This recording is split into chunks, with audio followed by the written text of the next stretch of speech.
Hey guys, it's me, Che. And for today's video, andito tayo ngayon sa Timok. Ano ibig sabihin ng Timok? Ano ibig sabihin ng Timok? Daman ayan. Ano sabi mo kanina? Kalimutan ko. The man only knows. Only care. The man only care. Pero yun, tease me over coffee. Very bihirang pagkakataon kasi meron tayong mga guests coming from CAA. Ay, BF International. Malayo pa ka na din. Wala na. Nabilang ko na. Ayan, so meron tayong mga guests na galing pa sa malayong lugar. CAA. Akala mo napakalayo. And, syempre, pamakilala muna natin. Hello guys, I'm Nico. Hello guys, I'm Nico. Dapat may quotation yun. Hello guys, I'm Nico. Poging taga CAA. Ganon. Ganon. And si Neil. Hi ka, Neil. Sapa. I'm the Christian. Wow! Akala ko. Right. So for today's video, ano lang tayo, casual. Casual interview ang gagawin natin. Kung may Tony Talks. Kung may Tony Talks, may Chi Talks. Habang nagka-coffee tayo, syempre, magbibigay tayo ng questions regarding life, love life. Okay, titingnan natin kung ano yung mga thoughts nila about sa mga questions na ibibigay natin. Okay? So, can you have the question? Actually, no. Kanina ko na prepare yung mga questions. Okay, so for the first question, naniniwala ka ba sa true love? Hindi. Hindi, why? Ayoko pala. Sige, ano kasi. Yung totoo. Oo. Ano naniniwala sa true love? Bakit? Because, siguro kapag nakikita ko ng commitment or like, yung tao na ginagawa niya talaga yung gusto niya para sa isang tao. Like, Sige, ano muna yung definition mo ng true love? definition sa akin ng true love is, sa akin kasi yung partnership kasi gusto ko, parang tulungan. So, yung like, walang selfish life, yung parang iniisip na rin yung kapakanan ng partner niya, ganun. Para sa akin, true love na yung ganun. Okay. So, parang nag-care sila to each other. Ganun. Sir Nito. Yes, naniniwala ako sa true love. Ayun yung sa akin, Totga. Anong meaning ng Sino Totga? yun? Ano yun? The The one one who got away. Hindi. Tama ba? Totga, yun ang the one that God allowed. Yung binigay siya. Ano Yung ulit, mo, ulit? the one that God allowed. God. God allowed. The Allowed. one that God allowed. Oh, wow. Ayun yung hindi mo pinilit. Hindi mo siya pinilit Hindi mo mahalin. inaakalang darating. Oo, na hindi ka nagmadali. Kung saan dumating, nabigay ni God. Siguro ayun yung true love. So, naniniwala ka sa true love? Siyempre. So, na-experience mo na yung true love? Siguro, For now, na-experience mo na yung true siyempre, wala pa. Pero kasi, pag nagkaroon ka ng girlfriend o boyfriend, pag nag-break kayo, true love yun. Siyempre, hindi, di ba? So, ngayon, so single pa ako, wala pa. love? Single ka? Oh my God, single walang Sir Nico, guys. Follow nyo lang saan. Okay, so sinasabi mo na kapag nag-break, so ibig sabihin, hindi siya true love. Oo, kasi hindi kayo nagtagal di ba? Can I ask, how many exes do you have? Siguro kung siyempre iba kasi, kung high school pa yun, mga ganun. For me, siguro isa lang talaga yung ex. Na-counted. Nung minahal ko ng todo. Anong criteria Pabilab naman lang yun? yung, Hindi, yun yung sabi nila, yung pagmahal mo, magbabago ka para sa kanya. Kasi yun yung, Okay. mahal ko siya, nagbago talaga ako para sa kanya. Tinanggal ko lahat ng, nagpakatino ko, hindi ako ng babae. Pero, siyempre, siguro, for 2 years lang. Oh. Hindi kami nakatanda na pang matandaan. 2 years? Matagal na yung 2 years. Matagal mo. Ikaw, exes. sa lahat, siguro simula nung Oo, yabang mo sa lahat-lahat na. simula nung high school ako nag-start na ganito. Dalawa lang. Ako wala. Wala pa. Single since birth. Ba't parang hindi ka naniniwala? Parang ayaw maniwala Hindi, isa. Yung totoo. Siyempre madami tayong mga puppy love. Simula nung high school. Pero isa lang talaga. Hindi akala nila, ang dami kong jowa. Diyos ko. Char lang yun. Totoo. Tapos nawala din. Sino? Wala na. Wag na. Okay, next question. What if bumalik si ex? Babalikan mo ba? Basic? Hindi. Bakit? Bakit mo babalikan you already broke with that Hindi, kasi meron kasi mga ex na may mga iba't iba yung reason, 'di ba? Kung bakit based on my experience Oh. and nangyari sa amin. Ako naman yung ako yung parang yung Yung nagloko. Ako yung naloko. ay kayo yung naloko. Akala ko kasi kayo nagloko. Sumuha ba na ako ng reason? Ano Ewan reason? Sabi private to me. Sige. Sa cheating lang. So cheating. Kasi mamaya natin pag-usapan yung cheating. Ako kasi, depende yun sa depende sa situation. Tama. Kasi ako yung tao grabe mag-pour ng love sa isang tao. Ganun mo.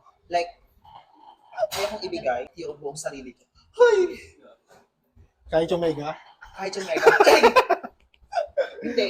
Kasi, once na nag-break kayo ng isang tao, pero kasi, pag mahal na mahal mo siya, kahit paulit-ulit na gawin niyo ang pagkakamali, patatawarin mo siya. Hindi. Ganun ako sa love. Kahit ilang beses ako masaktan, as long as na mahal ko pa din siya, yun, balik ako siya. Sa akin, like you, it depends sa situation. Kasi, kunyari, nag-break kayo kasi kailangan or para sa future nyo, para ayusin sarili nyo. Siguro pwedeng bumalik. Di ba? Ganyan si Primo nga, bumalik after 2 years. Malay mo, pinag-iwalay lang kayo ng tadhana para ayusin yung sarili nyo, para mag-grow kayo. Ito ba yung 2 years? Pero kung ang nangyari is nag-cheat sa'yo or sinaktan ka ron, syempre no ako doon. Oo, may mga ganun kasi na nag-break kayo kasi talagang ang lala na ng problem. No ako doon. Pero meron din naman na pinili nyo mag-break or pinili nyo mag-hiwalay muna kasi meron kayo mga priorities in life. Tama? Pero sa akin, yung 2 years ko, hindi na siguro. Kasi ano yun eh, nag-break kami no kasi diyan na God's sign. Si Lord nagbigay ng sign. Kaya binitawa. Wala na tayong magagawa. Si Lord na yun. Wala tayong magagawa. Okay, next question. Yung tanong sa Showtime, how can you unlove someone? Tanong ko lang kasi super relate ako dun sa sinabi ni ng lalaki dun na Tulad ng sabi ni Bong, hindi mo talaga kayang i-unlove yung isang tao, lalo kung minahal mo ng todo. oo. Tulad sa kanya, yung parang ginaya ko yung ginawa niya na magalit ka sa isang tao. Magalit ka sa kanya, magalit ka na magalit. Eh, what if walang reason para magalit sa kanya? Hindi, kunyari, iniwang ka niya. Magalit ka kasi iniwang ka niya. Ganito, ganyan. Ano mo yung sarili mo na magalit ka. Kasi pag nagalit ka, mawawala yung love eh. O, di ba? Pag nawala na yung love, mas madaling patawarin yung tao. Salamat sa tip. Mas madaling patawarin yung tao na kung saan may galit ka kasi unlove. Kasi pag galit ka, mawawala yung love. Oo. Tapos ang nakarelate ako sa kanya doon, kasi ang sabi niya doon, hindi talaga natin na aanlove ang isang tao. Kumbaga, nasasanay na lang tayo na, yun nga, galit ka sa kanya, na hindi mo siya nakikita, hindi mo siya nakaka-chat. So, habang dumadaan yung mga moments na yun, nawawala yung love. At lalo na kapag nakakita ka ng bagong tao na magpapasaya at namamahalin mo, di ba? Pero kapag nakita mo siya ulit, di ba? Parang bumabalik yung Flashback. yes. Parang tulad niyo. Sorry. Di ba? Parang babalik lahat ng mga... Depende siguro sa tao. Oo, depende din sa situation. Yun yun. Ano yung pinakamasakit na salita na narinig mo sa kanya? Kanino ba? Doon sa, siguro sa ex. Yung sa ex ko, yung 2 years, ayun yung yung tumawag siya sa akin, ayun yung God sa invite ko siya binigay na nag-inom sila ng ex niya sa beach. Siguro ayun yung way para na binigay ni Lord para iwan siya. Pero sa iba naman, sa mga ex yun, ayun yung pagsasabihan ko, hindi na kita mahal. Nang wala kang reason. Like, na-unlove mo ako nang wala kang reason. Ganun. Sakit. Parang ganun. Siguro mas masakit kapag walang reason, walang given reason na binigay sa partner pag bigyan sa tao. Like, mawawala lang sila, iwan ka lang sa air, bigla na. Aray. Aray? Ganun. So, masakit yun kasi, confusing yung ganun, yung way sa, mas okay yung hindi naman tayo sa di ba? Sa ano ba tawag dito? Closure. Pag-usapan natin kung ano mga problema nangyari. Okay, ipasok na natin yung next question kasi ang next question is, naniniwala ka ba sa closure? Naniniwala ako kasi sa ganung paraan is malalaman natin kung ano bang problema or kung maalis pa ba. Nalaman kung ano problema. Kung anong dapat ayusin. Hindi pa rin sa situation. Siguro kung yung tao na yun, yung ex mo is, kunyari, kalapit lang ng bahay mo. Siyempre kung araw-araw kayo magkikita, kailangan may closure kayo. Kasi araw-araw kayo nagkikita eh. Kunyari, kung ka-work mo, siyempre yes pa rin. Pero kung yung tao na yun, hindi mo naman siya makikita pag naghiwalay kayo or pag nag-break kayo, hindi mo na kailangan ng closure eh. Ang bigat sa pakiramdam. Kasi hindi rin naman lahat ng tao nagbibigay ng closure. Oh, kaya nga, iba't iba naman tayo ng definition ng closure. Kasi ako, depende doon sa reason kung bakit kayo naghiwalay. Kung parehas naman yung pinagkasunduan na magkaroon kayo or maghiwalay kayo, pero parang closure na din siya, di ba? Oo, pag nagkasundo kayong dalawa. Oo.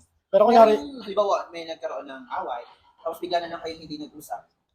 So, ako kailangan ko. Kasi gusto ko ng peace of mind kasi. Kasi lalo kung halimbawa, hindi ko alam yung reason. Di ba?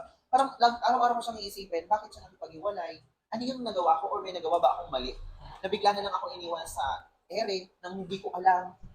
Di ba? Yep. Pero ano yung thoughts nyo dun sa, hindi na niwala sa closure, hindi na daw kailangan ng closure kasi parang ang pinaparating mo, mahal mo pa rin siya, may pag-asa ka pa. hindi naman lahat ng hindi gusto ang closure, maasa pa eh. Yung iba talaga is, na tanggap na yung reality. Like, ito na yun eh, tapos Oo. na, so bakit kailangan pa ng closure? naniniwala ka ba sa idea na ex can be friends? Ang daming issue na ayaw na nilang maging kaibigan yung ex. Para saan? Bakit? Bakit kailangan pa ex na nga, di ba? Situationable kasi yung mga ganyan kasi like kapag nasa isang circle lang kayo so mahirap pag lumayo doon kasi papares kayo ng kaibigan eh. Paano yun? Ikaw yung dalawa lang yung nag-iiwasan kapag diba? Parang hirap ng ganun. Agree ako na ang hirap na yung ex mo is, halimbawa nga, nasa circle of friends. Kaya, yung closure, napakahalaga. Yeah. Kasi, kaya nga closure, di ba? Iko-close nyo yung book para makapagsimula ng panibagong book. Which is, dun sa panibagong book na yun, wala yung mga... Friendship na lang. Oo, kaibigan na lang. At saka, ang closure, para sa akin, peace of mind. Di ba? Kasi, makakatulog ako ng maayos, wala akong iisipin. Ay, kung doon, pag nasa circle of friends mo yun, tapos may meron kang karelasyon, tapos may closure kayo, like, wala na talagang pag-asa. So, titigil mo na talaga yung nararamdaman mo sa kanya. Hindi na mag-build. Para sa akin kaya.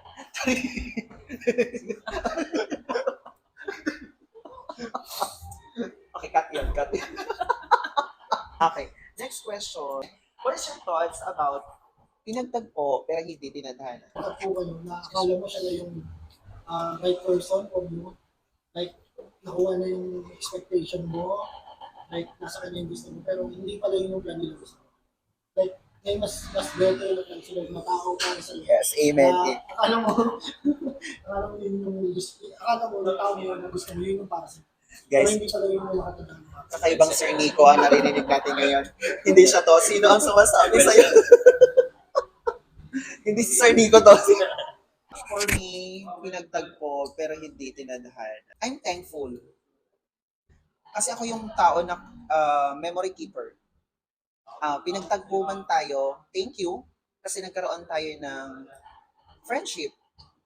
Nagkaroon tayo ng memories.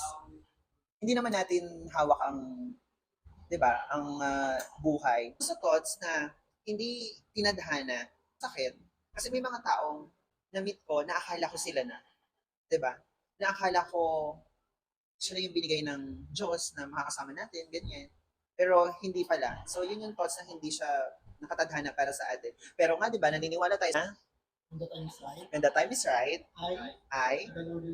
the Lord will make it happen. Yun yung na-reflect ko, yun nga, sabi ko, in the past months, yun yung na-reflect ko sa sarili ko na, sabi ko na-meet, pero wala sa kanila.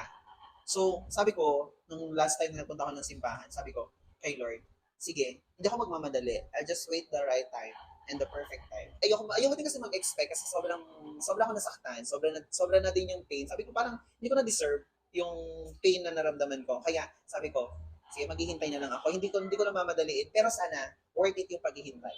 At next question. Kailangan ba ang love ay i-reciprocate? depende sa tao. Dati naniniwala ako na hindi kailangan i-reciprocate. Okay. Kasi, ang love is unconditional. Diba? Hindi porket mahal kita, dapat mahal mo ako. Ganun dati yun.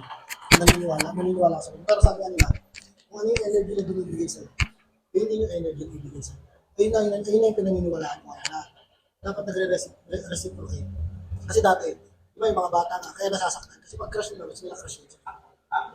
Aray. Diba?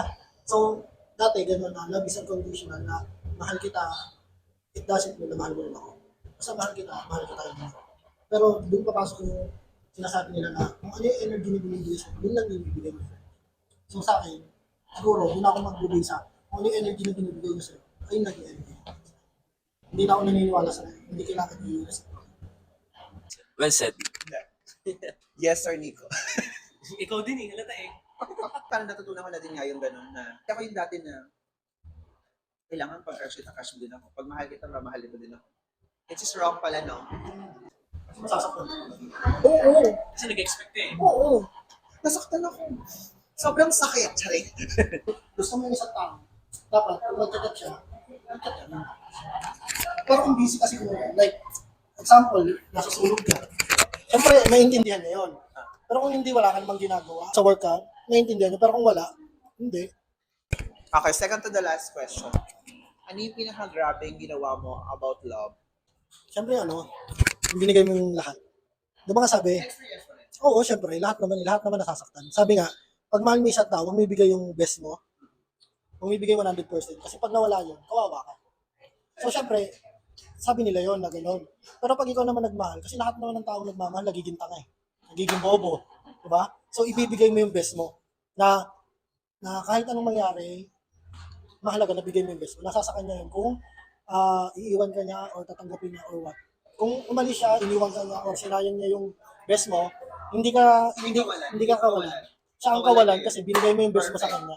Perfect. Diba? So siguro sa ibang tao, siguro hindi siya yung right person para sa Yes. The time is right. I and the Lord will make it happen. One scenario na nangyari na may gusto siya pero pwede yun ikagalit ng magulang. Mas sinunod mo siya kaysa sa magulang mo.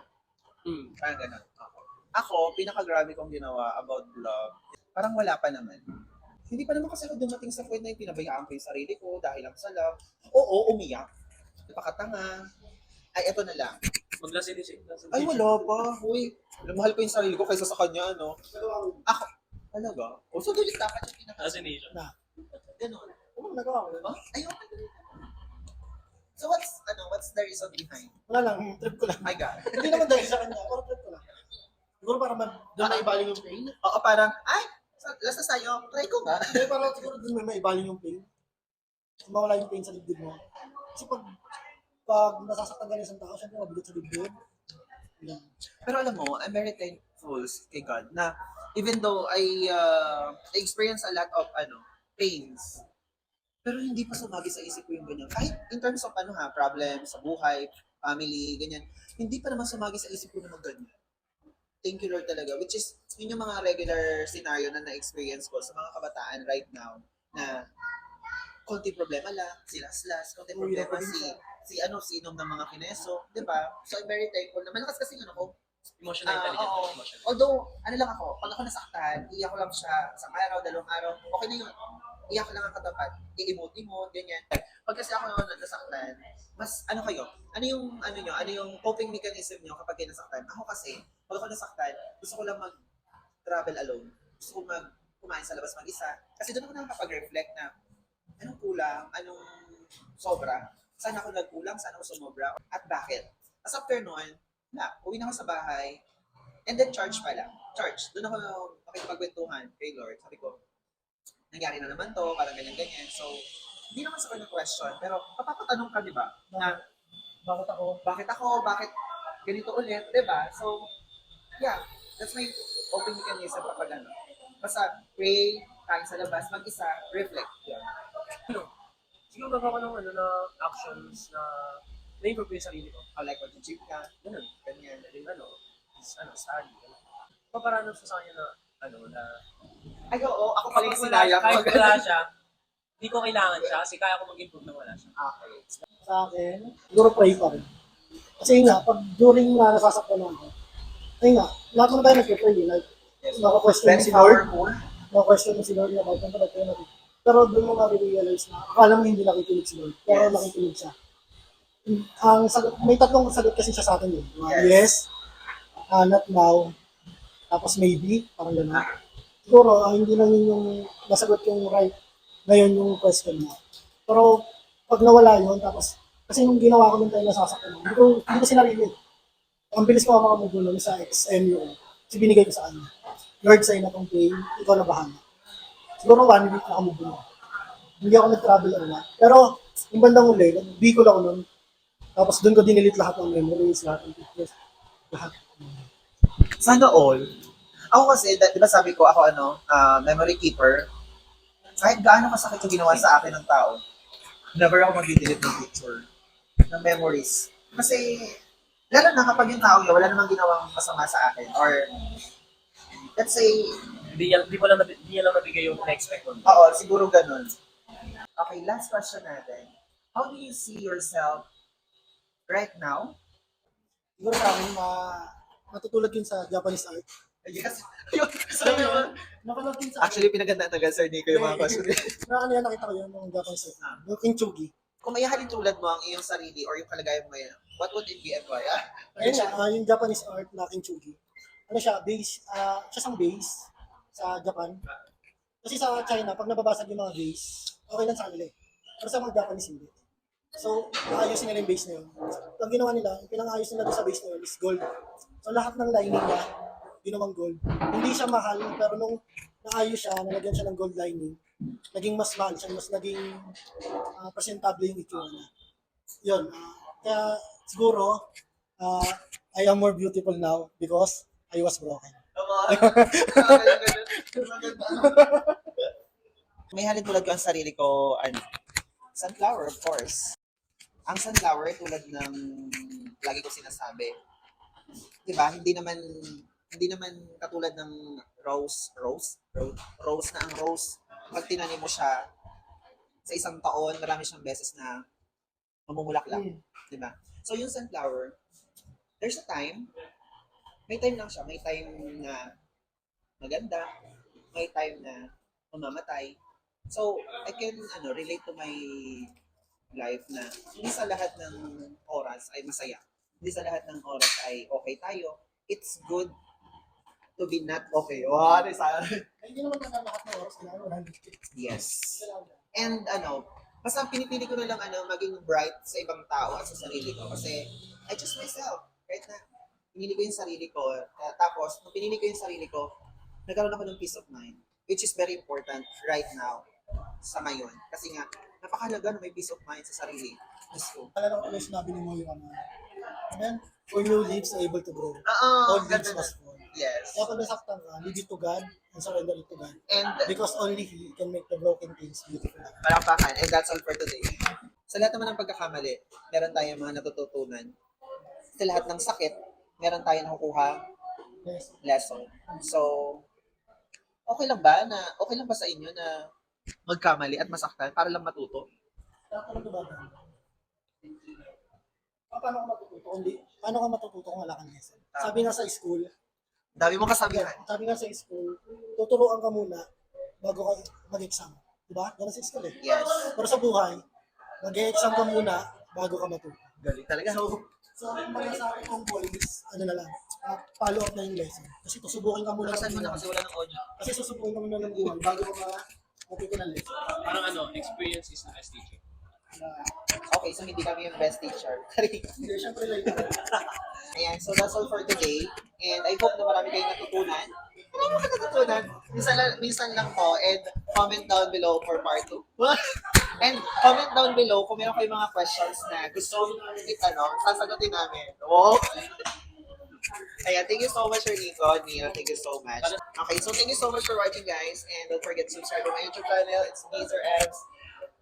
Check. I am Christian. And peace out. Sir Nico. Bye. See you next time. Only here at Check Talks. Bye, everyone.